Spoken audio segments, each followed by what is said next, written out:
when you're creating a concept for a show, like there are a lot of people are like, oh, that could be a show. So many people say that, but what actually makes a good show? What takes a weird thing and then makes it universal? I think a couple things on that. I feel like there's a lot of people that'll like, especially like folks that don't work in the entertainment industry, that'll like watch a TV show and then they'll say, that was my idea. Cause like 5 years ago, they were like drunk with friends and they were like, what if there was a TV show about zombies or whatever? Yeah, right. And then they'll like think that AMC stole their idea for The Walking Dead. Yeah. I remember something that one of my old bosses would say when I was in my first Los Angeles job, that the TV show Survivor had probably been pitched around 10 to 20 times in Hollywood before Survivor sold. There was probably 20 years where people were like, what if Gilligan's Island was real? Like, you know, that's like an idea, but like Survivor is hosted by this guy, produced by these people. What are the segments of it? What's the format of it? What happens in like minute 10 or whatever? It's like the development of the idea is what makes it Survivor,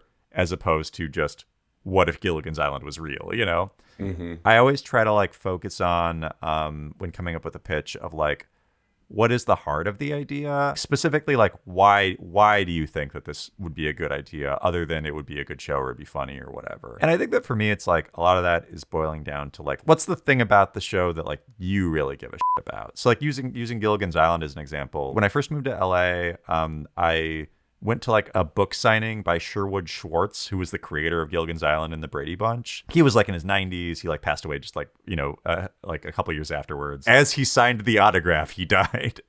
But he kind of broke into a little bit of like what his inspiration for the Brady Bunch and Gilligan's Island was. And the Brady Bunch was, he read an article about how like divorce rates and remarriages were at like an all-time high in the 70s. And he thought, oh, like that is really interesting that like you're getting situations where like families are kind of merging. So you'll have like a few kids from this family and a few kids from this family, and they'll like merge and kind of like try to figure out how to become a new family. What he cared about the Brady Bunch was like normalizing different types of family structures, you know, like that two divorced people can get married and have their own kids and then kind of create a life together. And like Gilligan's Island, this like blew me away when he said this. To him, what Gilligan's Island was about was about the Cold War.